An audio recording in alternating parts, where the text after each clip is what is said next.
talking about work, from the last time that we spoke or last time that we played basketball or whatever, you were doing training to be a pilot. Yeah. You've now said that you're not doing it anymore due to financial reasons. Is it because it's very expensive? It is. It's stupidly expensive, and the way the like piloting aviation industry is built is to basically only allow people which have a high amount of income to join the industry, or you're sponsored to get into the industry.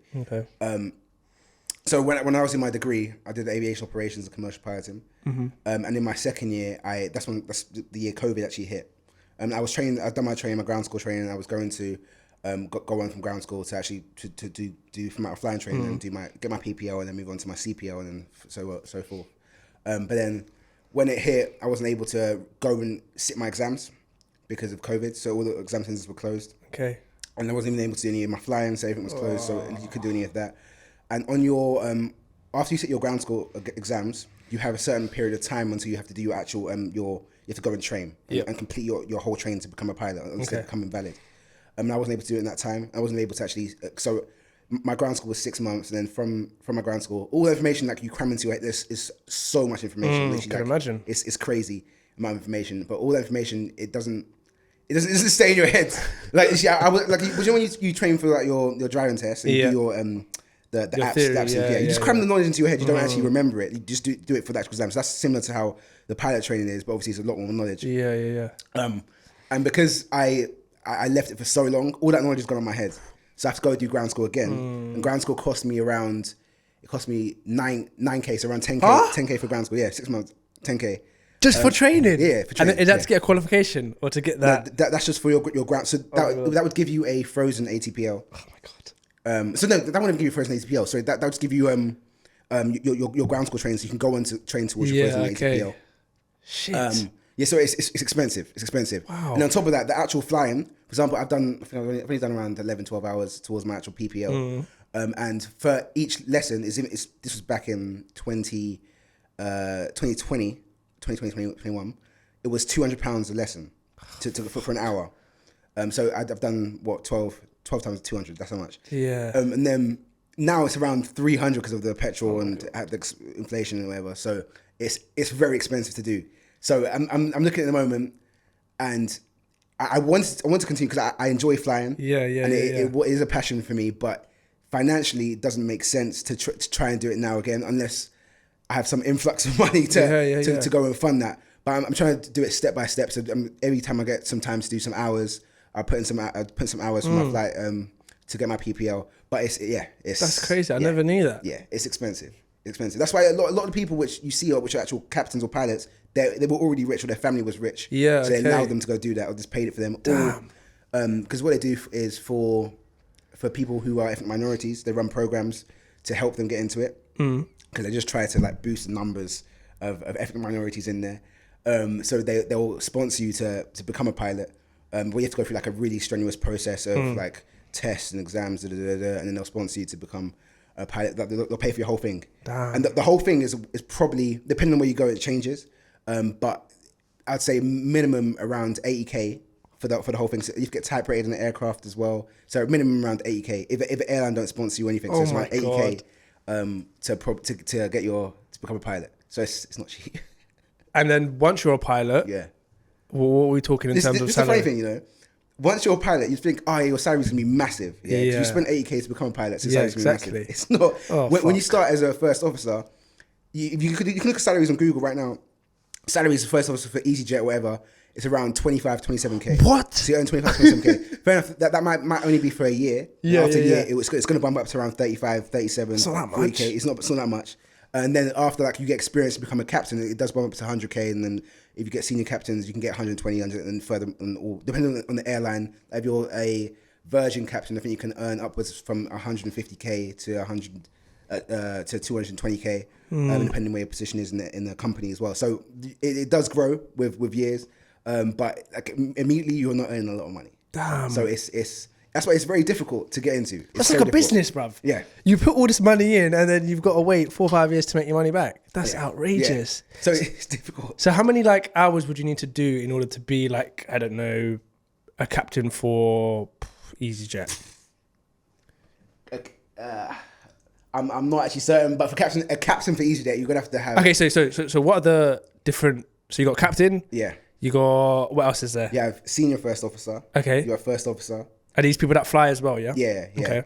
And depending on the airline again, you can have different positions. But the most basic one is usually a first officer. Okay. And then you go senior first officer, and then you go captain, and then you have senior captain, whatever, so forth. But yeah, so to become a senior first officer, it's minimal hours. So you come out of your ATPL, I believe, I can't remember the exact figure, but you're going to have upwards of 1,000 hours flying. Mm-hmm. And then with captains, they have crazy amount of hours. They have, if you search up some captains, they have hours of over 50k hours. Mm-hmm. Around that figure, maybe a little bit less, but they have a crazy amount of hours. Yeah. Because you have to be experienced. Imagine if you're going on a plane, you want your captain to know what they're doing, so they have to be experienced because they're carrying so many people's lives. Yeah. So it's a lot of hours. That is crazy. I did not know that. Yeah. Wow. Yeah, it's crazy. I mean, I knew that you had to be was expensive, but I didn't know fucking 80k worth. Yeah. Damn. Yeah, and some places it's more expensive. In the UK, it's more expensive, but in America, it's cheaper because they have less regulations and less stuff you have to do to become a pilot. But in the UK, they have a lot more, so it's a lot more expensive to actually become a pilot in the UK. Okay, and then in terms of like the knowledge side of things, is it difficult? Is it hard? It's crazy. Is there a lot of like maths, physics, all that stuff in it? Yeah, so I can't, again, because I did my ground school almost like 2.5 years ago now.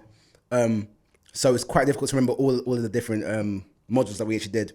But there's well, obviously I did it for uni as well. So I did mechanics as well, and kind of a bit of rocket science with it as well. Yep.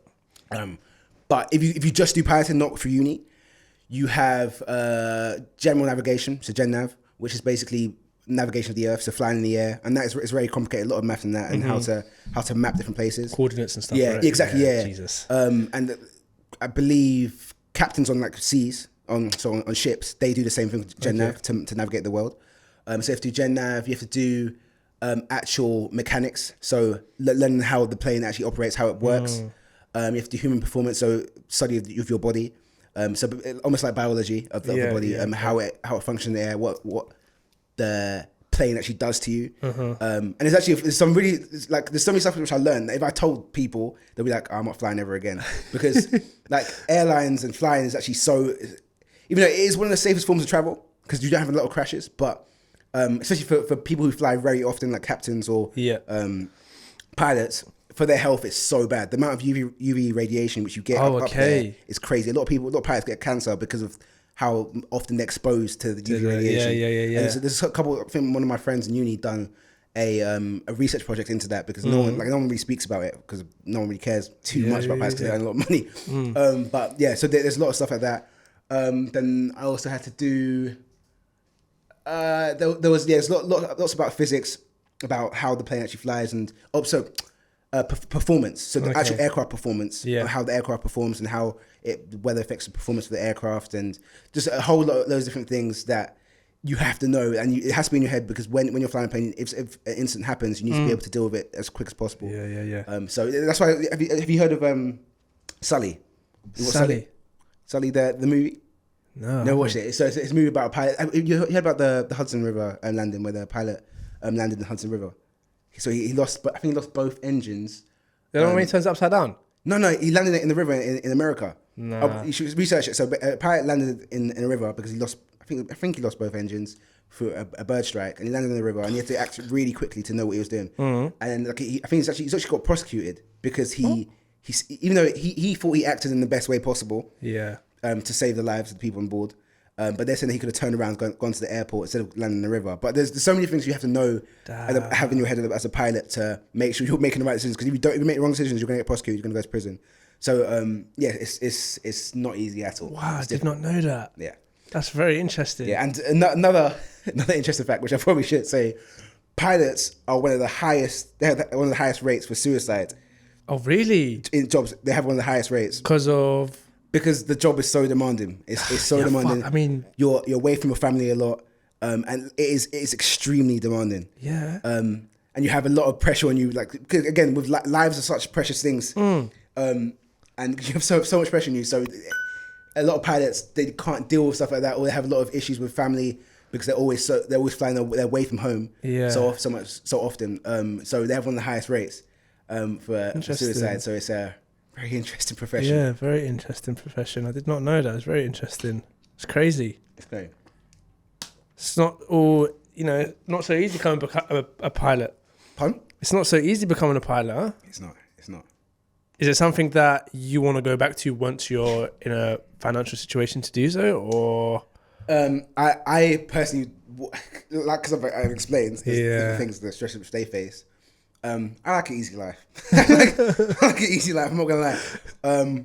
Obviously, life isn't easy, but I'd like to make it as easy as possible. Yeah. Especially for me and my family. So I would want to recreationally fly. Mm-hmm. So I wouldn't want to I would want to fly, perhaps not for a commercial airline like a big one like Virgin or whatever, flying different routes, but fly maybe in the Caribbean, like fly water sea flying like that, something which is fun. Not really flying massive aircraft like A380 or like flying big aircraft like that, which puts you under a lot of pressure. So that's what I prefer to do. So I'd still be looking towards doing that in the future. But at the moment, I'm focusing more on building a business, something that will. Because working is good, having a job is good, but I think for me, I don't enjoy having a set routine of going to work at this time, leaving work at this time, and being stuck in this kind of structure. I like to have a bit more freedom. Yeah. So not say that if you have a job you're not free, but for me, I feel like when you have a job, you're almost stuck to a structure which you have to follow. So that's why I prefer more having a structure in my life where I'm able to control my work, where I'm able to control the amount of money I can get. Because again, with a job, you have a set amount of income every single month. Yeah, exactly. But when you have a business, you can change that. You have an opportunity to earn more money. You can go and get more money. So that's why I prefer more business side of things. Than actual job. Yeah, no, I'm with you there. I'm exactly with you. I saw you do a lot of Amazon. Is it FBA? Yeah. FBA, yeah. Yeah. So that's hopefully, fingers crossed, will eventually replace my income. Yeah. So that I can leave my 9 to 5. But the thing about FBA is I was talking about so I had a guest on last week. Yeah. She does Shopify. Yeah. She's got a beauty brand. And we were talking after, with stuff like that, you can't really take profits out because you have to reinvest that back into your business. So it's very, very difficult. So I'm thinking to myself, I need to find another stream of income, whether that be some sort of service where the money that I get, I don't have to necessarily pump back into the business. So, but we're working on it. But I definitely agree with you that, I mean, 9 to 5 is not for everyone, but it's for some people. Yeah. If you love your career, if you love what you do, that's 100%. Not to say that, leave it, or because you can still work a 9 to 5 and have a side hustle. Yeah. I'm literally doing that right now. Yeah. Gym influencer. Do you know what? Gym, it didn't actually start off as a side hustle. It just started off as because like when you first met me, I was skinny. I mean, you were. You had a build to you. I had a build, but I've always been known for being skinny. People used to call me lanky a lot in school. People always call me lanky. I used to get called Twiggy, man. Mine was even worse. It happens, and because of that, it was slightly because of that. I first started training for basketball because I wanted to get my body in a good state, so I want to get injured. Cause I used to get injured a lot, so I didn't want to get injured. So I wanted to get stronger, my joints to get stronger, so I wouldn't get injured when I play basketball. But then I started seeing gains, and I like looking bigger. So then I think I only started really going properly about a year ago, where I had a plan, been eating right, and so forth. And I made a lot of progress in that time. And in making progress, people are like, oh, well, Michael used to be tiny. What have you been doing? So in doing that, I realized that I could help other people make the same progress that I was making. So I started making a lot of videos to try and motivate people as well, because a lot of people they weren't motivated to actually go to gym and try better themselves. So I was doing that to help motivate people and to actually help them have knowledge about what they can do in gym to help them get bigger, so they can follow my progress. And they can almost copy my progress if they wanted to. And even though I didn't see myself as an influencer, as a gym influencer, but then like I get people in gym all the time saying, I've seen you on Insta, I've seen you on TikTok, I love what you're doing, you're doing really well. And then that's how I realized, hold on, if people are actually seeing my stuff and it's affecting them, and I'm influencing them, then I'm you're an influencer. I think that the government have actually put out things saying that if you have more than like 2,000 followers on a social media thing, you're actually technically an influencer. So I'm going to claim it. I'm going to claim gym influencer. That's not no problem with that. But it's been interesting, especially when your content actually affects people and you know it affects people. You have almost a duty to put out good content and a duty to do things which will help them. So that's what I'm really trying to do with my gym, like gym Insta, gym TikTok in the moment. I'm just trying to help people. That's the main thing. So it's not even about making money or at all. Like I'm making a Discord at the moment to give people knowledge about different programs they can do to help. That's good. For example, if you're a bit bigger and you want to lose weight, like a knowledge and programs you can follow, diets you can do to help you lose weight, and like information on different foods, because there's so much information out there. Yeah, so much. That you can get confused. Like I saw a thing on TikTok the other day about about ashwagandha. You know about ashwagandha? So it's like I believe it's a plant which people could take. I think it increases your testosterone. Okay. Or something along them lines. But people were talking about, I'll take ashwagandha. Then some people are like, oh no, don't take it. Yeah. So I created a Discord to kind of clear up things with people so that they're not confused when they go out onto social media and they see, oh, should I do this, should I do not? So they actually have an actual understanding of what to do when they get into gym. So that was a main thing to do with the gym. And then my other side hustle is to do my actual my job. So because I'm very experienced in aviation. Yeah. So I've done a degree in it, obviously, and I know a lot about how things work in aviation industry, which normal people don't really know, unless you fly a lot. But even if you fly a lot, you still know the ins and outs of that. So I am able to basically find, if you want to fly somewhere, that's why I'm able to fly a lot, because I know the tricks behind it. Yeah. So I'm able to find the cheapest rates basically with flights. So if wherever you want to go, or cheapest, or if you want to book package holidays, anything like that, I'm able to find the cheapest rates with that. So and I've been doing it at the moment. I'm only doing it for my family and people who are close by to me, who I know, just because I'm still working out the process with doing stuff like that. But it's a really interesting new thing I've started doing. And because most of my business ideas in the past have been with selling products, but now I'm actually selling a service, which is different to products, totally different. So that's why I'm leaving it to my family at the moment and my friends and friends of friends. But yeah, so that's my second side hustle. It's basically, I call myself a flight agent or a charter agent, where I'm able to book you flights for a cheaper rate than you would find anywhere else. And then from there, how would you make money? Commission?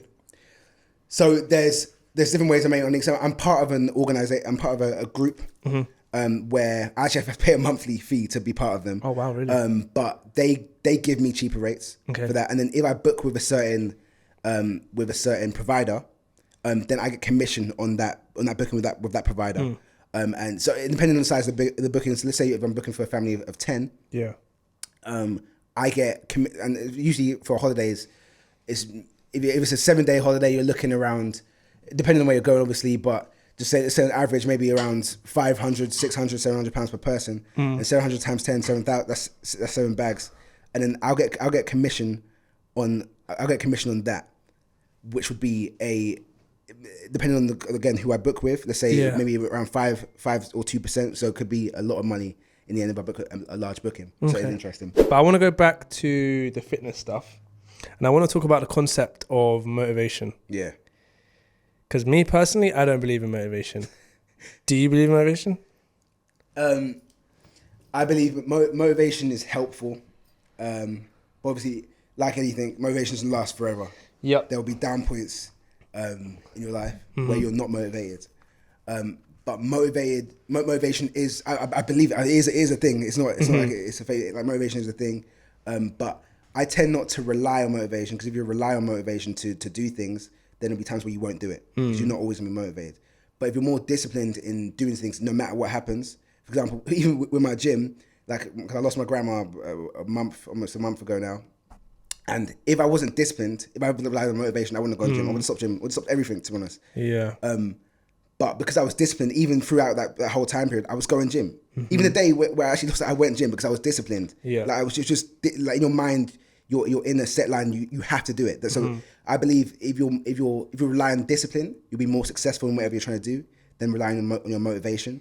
But like I said, I do try to help motivate people. Yeah. But if you look at my content as well, I kind of showcase my discipline when I go to the gym, when I do what I do. So I hope people see that discipline, and then they'll hope to do that themselves and be disciplined themselves. Yeah, no, definitely. Because I feel like motivation, you only have motivation when you want to do something. Whereas if you have self-discipline, you do it regardless of how you feel. Yeah. You don't allow your emotional state to affect your actions. And that's what I say. Yeah. So say, for example, you're feeling bad or you're feeling down. Regardless, you're going to go to the gym, do what you need to do.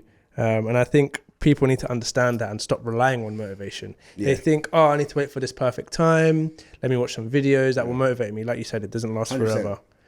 Because I was guilty of that. Back in the day, maybe 2-3 years ago, all I used to rely on was motivation. Yeah. And now I just tell myself, I have to do what I need to do regardless of how I feel every fucking day. Yeah. Because you're always going to outperform the person that uses motivation. So... yeah. And especially when it comes to gym, because do you feel as though gym is the best form of discipline in terms of if you're trying to build your discipline, go to the gym? Yeah, I wouldn't say it's the best. I wouldn't say it's the best. I'd say faith is the best form of discipline. Mm-hmm. But gym can be a really good supplement to your life in terms of getting you into a routine and getting used to being disciplined. But for me, faith, I think faith would be the best way of disciplining yourself. Okay. Because faith is attached to who you are. It's like a personality. You can't take it away from you. Yeah. And if you're in your discipline, your faith, it's black and white. You're either in your faith or you're not your faith. So I think that really gets you into the mindset of discipline, helps you in all parts of your life in discipline. Yeah. So talking about faith, because I was actually going to talk about like Christianity and stuff like that. What's your definition of faith? Because I know everyone has different definitions of when it comes to faith. Yeah. My one is, it's actually not mine. It's from Bob Proctor. I don't know if you listen to Bob Proctor.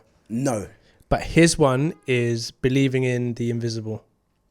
So something that I want, I know I don't have it yet, but I believe that I can manifest it. Yeah.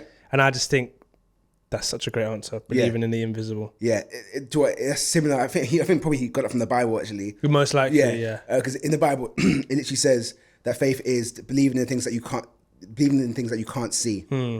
Like you can see them. Mm-hmm. So yeah, that'd be my definition. It's similar to my definition as well. Yeah, and I think it's so important because you're not going to be in a position where, what am I trying to say? Like if you want to manifest something, whether that be money, car, whatever it is, and you don't have it, you need to think to yourself, I can achieve this. I just need to have faith. Yeah. Regardless, again, going back to discipline, regardless of how I feel, I need to do it every day, knowing that I can manifest it into its physical form. Yeah. And I think walking in faith is just so important that not a lot of people do. Yeah. So yeah, like it's a big one. When you're trying to achieve stuff in life, if you can't see you achieving it, I think it's difficult for you to even believe that you can achieve it. So you have to be able to see it to actually believe it and go and to do it. So I think it's very important to actually have faith in or be able to imagine it and visualize stuff prior to doing it. And then I think it helps you also with actually going forward. I think there was what book did I read? I think it was Rich Dad Poor Dad. Yeah. I think it was Rich Dad Poor Dad.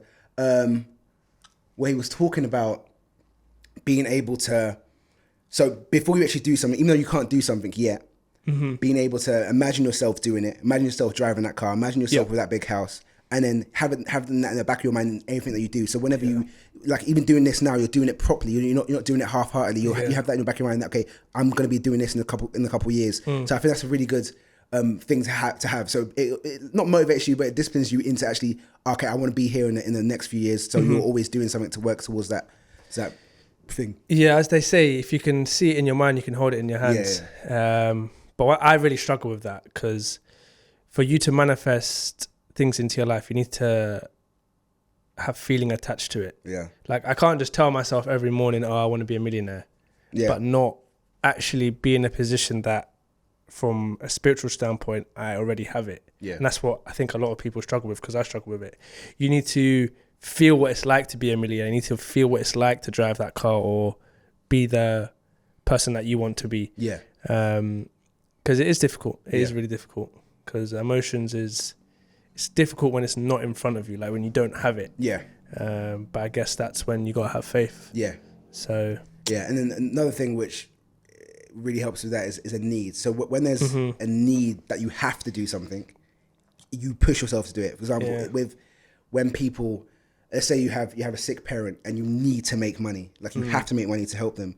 You'll find yourself doing stuff that you never thought you'd be able to do. Exactly. Like when there's a needs, a pressure put onto you. That's why it's really weird because when I get too comfortable, hopefully again my work don't see this. When I get too comfortable in a role, I think okay, I'm gonna have to leave. Because if I'm too comfortable, that means I'm not pushing myself anymore. If I'm not thinking, if I'm too comfortable, if I'm just doing the same thing, then I'm like, okay, I want to leave. I want a new challenge. I want to be able to push myself further. I'm doing new things every single time. So I think that pressure of having something which you need to do, or someone pressurizing you to do something new, is very important in trying to achieve your goal. Yeah, definitely. So talking about faith, I've had this conversation with my friend before. Yeah. Because I know you're religious. Yeah. And it's about going to church. Because I have this conversation with my friend Clifford all the time. Do you feel as a Christian or as a Muslim or whatever that you need to go to church in order to better your relationship with the Lord? Or do you think, because I feel as though as long as you have a good relationship with the Lord, it's clean-hearted, and you're praying and you're having conversation with him, you don't necessarily have to go to church. The reason why I say that is because obviously I'm Greek Orthodox. Yeah.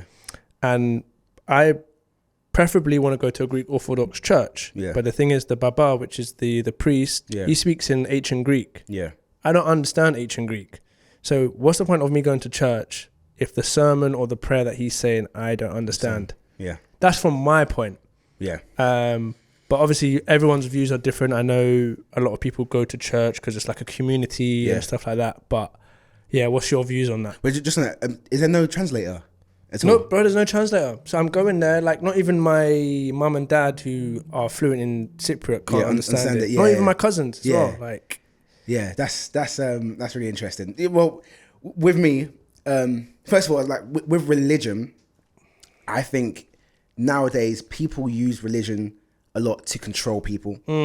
And that's why even when people ask me, oh, Michael, are you religious? I wouldn't say, even though I'm a Christian, but I wouldn't say I'm religious because I don't, with religion, I think what happens a lot of the time is that people just follow what other people say, like a set of rules, but they don't actually believe, they don't actually have a relationship with whatever God they have or whatever, but they just follow a set of rules. So I think that's a lot of the time what religion is. Sometimes when in the world today, that is just following a set of rules. It's not actually, you're not having any relationship with God at all. So I believe that if you have a relationship with God, that is one of the most important things. Yeah. You having a personal relationship daily with God when you're speaking to God and you know God and God knows you. That's the most important thing. That you're reading your Bible, you're reading your holy word, or depending on what religion you are. For me, it's it's the Bible. Reading it every single day, and you have a connection with God. And I think that's the most important thing. However, in life, you have to have a support system.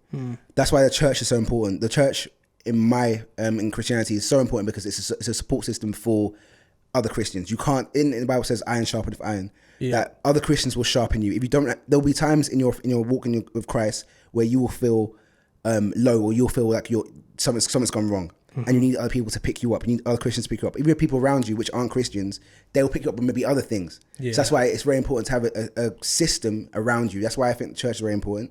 And another reason why church is very important for me is that, again, like you said, with discipline, it brings into that, installs you that discipline that you're going to church every single Sunday, or going to church every single time, and it gives you a purpose in the faith. It gives you purpose in the faith, so it keeps you in that faith.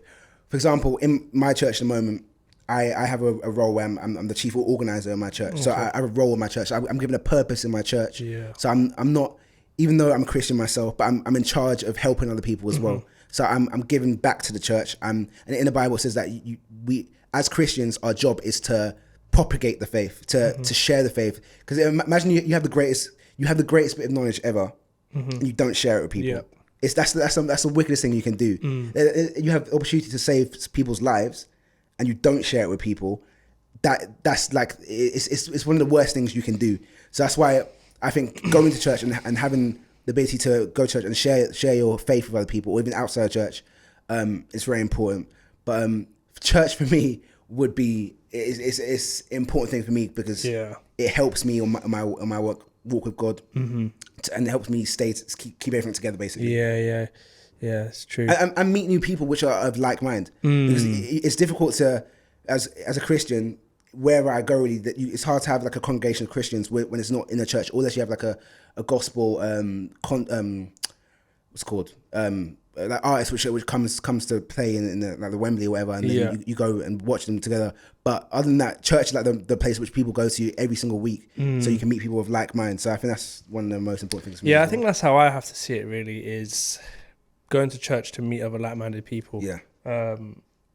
But like I said, it's very difficult for me to sit there for 2-3 hours and just not understand anything that the priest is saying. Because personally, I don't necessarily, no disrespect, but I don't really want to go to like an English church. Yeah. I want to go to, a Greek Orthodox church because I'm, Greek Orthodox. So yeah, it's really difficult. Yeah, 100%. Because even with me, I don't go to a Church of England church. I go to a Protestant church. Exactly. So it's to do with my culture as well from Nigeria. So it's kind of that kind of culture wise. But I totally understand that. But then maybe that's something which you can look into creating or look into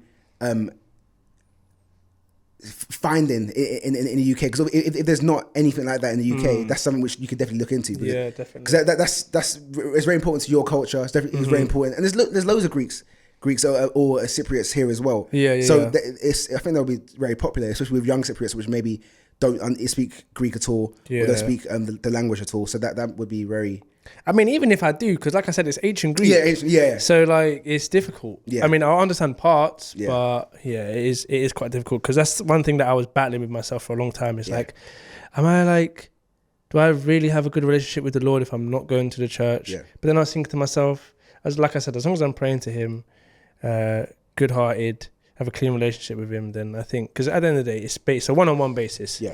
How your relationship with the Lord is completely different to mine. It's completely different to whoever's. Yeah. So I just wanted to ask you, really. Yeah. And I totally agree with that as well. I think that, again, the most important thing is that you're connected to God. It's not necessarily going to church. Like going to church like that is more of the religious thing of just ticking a box. Okay, I went to church. Yeah. But like that relationship with God for me is the most important thing. Okay. What is the goal for the gym? Oh yeah, is gym the future? What you want to be doing in the foreseeable future? Is a PT on the cards? Is that sort of stuff on the cards, or is it? No, you're just doing it because you want to, like just to help people. Just to help people. The PT definitely not. I like working out with people as well, but like I don't see myself as a PT. When I was younger, when I was doing PE in like school, I wanted to be a PT. And I loved fitness and doing stuff like that. But you never know. Like whatever God tells me to do, I'll do it. So wherever God calls me to affect people to do, then I'll do it. So I don't say anything's ever off the cards. Yeah. But in my mind, what I want to do in the future is, again, like I said, with business, I want to be able to have multiple streams of income and not even just, because I don't really care about being rich. Yeah. It's not about being rich for myself, really. It's about being able to help my family, be able to help other people around me, and be able to affect my community and make people's lives better, because life is so short, and I realize how short it is, and for me, I want to make everyone's time on earth as sweet as possible before they go, because everyone's time is so short. Yeah. And I just want everyone to be able to enjoy their time on earth before they go, and that's my passion. If I was able to do one thing, it'd be to make everyone's life just so happy for the time which they're able to be here. Okay. But yeah, so that's my goal in the future. Where I want to be is I want to be able to have multiple streams of income where I'm able to help other people. That's a good one. It's kind of like me as well. Just be able to be in a position where I can just help lots of people. Because I think at the end of the day, it's all well and good making all this money, but if you're not really using it for a purpose to help someone, if you're just doing it to do enjoyment and lifestyle, then like, what's really your purpose? Yeah. Because you'll be able to say, when someone comes to you and says, "Oh, Michael, you really helped me today. I watched your video, whatever." Like you feel a sense of like achievement. Like you want to carry on. Yeah. And imagine now you have so much money and you can help people in need, whatever, start a business, like that's just going to be on a much greater scale in terms of how you feel. So I definitely think that's what people should work towards. Yeah, 100%. Okay, so there's about 5 or 6 questions that I ask my guests, each of my guests, just to kind of see what you guys say, like I was talking to you about downstairs. Yeah. Superpower, what would it be and how would you use it to impact the world? Superpower. It's a difficult one. Because like I said, what I would love to do with in this world is just basically take away all pain. Yeah. That's superpower, no? Yeah, I guess, being able to take away all pain. Yeah. But, be a superpower of taking away people's pain. I will not absorb it. Take away people's pain. Surely there's a counter argument to that. There's a counter... That if you take away people's pain... No, what's counter to that? Okay, so let's just say if you were to take away pain, whether that be physical, spiritual, or mental, how are they going to grow? How would they grow? Because do you feel like you have to experience pain to grow? Whether that be, I'm not necessarily talking, I've got a broken leg. I'm talking like you've gone through something. Yeah. That's the counter argument, I would say. That's true. But then if you take away people's pain, why do they need to grow? True. Like, I understand that, yeah. Because if you take away pain, maybe they don't need to grow. But then, so you wouldn't really, there would be no growth, really. I understand that. But then, why do they need to grow? If you're happy, why do you need to grow? True, but then what?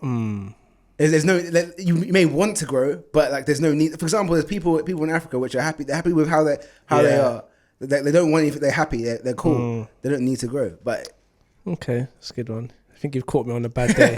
You've caught me on a bad day to come with an answer. What advice would you give someone that's just starting out on a similar journey to yours? So whether that be, it could either be being a pilot or let's do both. So what advice would you give for someone that's wanted to be in a pilot? Yeah. And then sort of the influencer gym side of things. Yeah. With being a pilot, I'd say put your head down, don't get distracted. Save money. Save money, save money.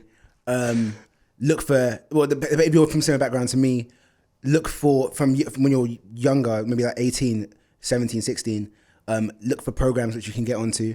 Really study hard, like study your math, study your physics, and like know your stuff really well. Networking, know people, because with piloting, if you know people, there's little things you can go past without having to do. Yeah. So know people, and there's little nuggets which you have to know as well. So try and know the industry really well. And I would say go through university as well, because I think university helped me a lot with actual knowledge of piloting. So I say go through university a lot if you want to be a pilot. Quick question. Do you have to go to uni to be a pilot? No, you don't. You don't. You can go straight to ground school from when you're 18, I believe. Okay. Yeah. Interesting. Yeah. And then for gym side, what advice would you give to someone? For gym side, not necessarily influencer. It could be influencer based or just someone that wants to start out at gym, someone that's struggling with gym. Yeah. For people who are struggling with gym, I'd say just surround yourself with people which are disciplined. Surround yourself with people which want to be in the same journey as you, or people which are better than you. Yeah. For me, like it's very, for me to grow and get bigger in gym, I've surrounded myself with people in my gym which are a lot bigger than me, which are a lot stronger than me. I see it all the time and I love it because it reminds me of how weak and small I am. And then I want to grow because of that. If I was the biggest person in a gym, and I don't really need to, even though maybe I just want to push myself a little bit, but then I don't have that desire to really push myself and do it. So surround yourself with people which not necessarily better than you, but are on a similar level to you maybe, or are a little bit better than you, so you can grow together, or you can they can motivate you to grow, or they can help you be disciplined to grow. And like we said before, being disciplined, the most important thing, just stick to it. Just stick to it and don't stop doing it, and you'll get there eventually. You should come King's Gym. What? King's Gym? Where's that? It's in Purley. You know, by the Five Ways, where Wing Yip is and the Morrisons. Because, bro, if you want to get inspired and motivated by like absolutely jacked people, I mean, everyone there, whether they're on steroids or not. That's what everyone says. But I mean, I think obviously you can tell when someone is. Yeah. But yeah, if you definitely want that motivation, Kings is. Yeah, I might come Kings. I've been looking for, to be honest, because my gym at the moment, well, I go to different gyms, but my main home gym is quite packed. Yeah, pure gym, right? Yeah, it's quite packed, and the equipment's quite dated and not really advanced. So I've been looking for new gyms to go to. Yeah, I mean, Kings is £30. Yeah, similar to Pure Gym, to be honest. So. Yeah, like I used to go to East Croydon, the gym, and I went Kings. Every time I go back, I just can't do it. The whole environment, the community, like Kings is a community. People know each other. Yeah, and I just I can't be here. Everyone's miserable, man. It's terrible. So definitely check out Kings. Yeah, if it's not too far away, I'm actually might make it my home gym, because if they have good equipment and it's very good equipment, then I might actually make it my home gym. Yeah, it's very good equipment. And obviously, you get the likes of like Nathaniel Messiah that trains there. Does he? Chizo. Do you know Chizo? Chizo lifts. Chizo lifts. He's quite older guy. He's been in the industry. He's PT. He's been in the industry for quite a while. I'm hoping to get him on the pod. Yeah. But anyway, the likes of those people go. Yeah. Who has had a significant impact on your life and why? Who's had a significant impact? It's difficult to just name one person. Yeah, you can say more. You can say more than one. It doesn't have to be just one singular person. Well, obviously, my parents have had a significant impact. My siblings, my grandparents. But it's actually the main person or main thing that's had an impact on my life is Jesus. Mm-hmm. The way I live my life, how I am, literally my whole persona is around being like Jesus. So that for me is the most important thing, and that was installed in me from a young age by my parents. That's why I say my parents had a really big impact on my life, because I thank my parents all the time for giving me that gift. Yeah. Because it saved me from so many different things when I was younger. So many things that my friends were doing, which I didn't do, and even going to university saved me from making so many mistakes, because my parents gave me that gift at a young age, and that really helped me just not make a lot of different mistakes, which would have got me into a lot of trouble at a young age. So I say my parents and Jesus. Good one, nice one. And then the quote. So you said that you had a few. You can name a few if you want, or you want to give us the most impactful one. But yeah, what is a quote that you kind of live by when you're feeling down, demotivated, whatever it is? At this moment in time, and one quote which has been stuck in my heart, my head at the moment, is a Bible quote. It's found in Psalms 119, 105, I believe, or 109, 105, where it says, "Your word is a lamp to my feet and a light to my lamp onto my path." Okay. And what that means is basically that God's word, so God guides you through everything. Mm-hmm. And it's in the world, you can sometimes just get lost in what you're doing. And recently, I've been with to deal with different things. Sometimes you can get lost and not know what you're doing on this earth. And it's very difficult to operate without purpose. It's very difficult to operate every single day without knowing where you want to go, what you want to do. And that stuck in my heart, knowing that, okay, I'm going to listen to God. Whatever God tells me to do, I'm going to follow that. Wherever God puts a light on, that's the path I'm going to follow. Mm-hmm. Wherever God put lamps onto my feet, that's what I'm going to do. So that's what I'm taking every single day, step by step, that knowing that God is guiding me every single day, and that's helping me in my walk in God and walk in life. So that's the most important thing at the moment for me. Yeah, and that's having faith in God's plan. Yeah. Regardless of what it is, you have faith that whatever God is providing for you is the right thing.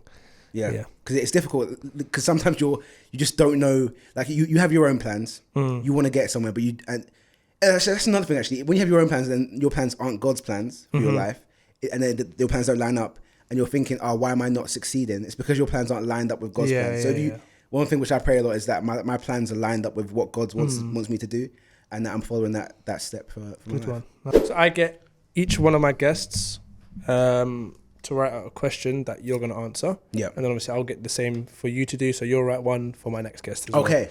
So I believe it's the bottom one. If you want to read it out and then obviously let us know your answer.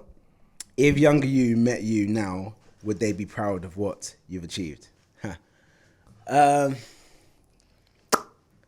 If younger me met me now, nah, you would not be. No, why so? Because younger me, when I was young, I was really weird. Like I was really grown up at a young age. You matured quite quickly. I was really mature at a young age. Like my parents, my siblings will tell you, I was really mature at a young age. Like I was very disciplined, at a young age. And I thought by this age, I would at least be scoring a hat-trick for Man United against Barcelona in the Champions League final. No, no, like I thought I was gonna, that's what I was gonna be. And at this age, I'd have my massive house by now. I had a couple Ferraris in the back.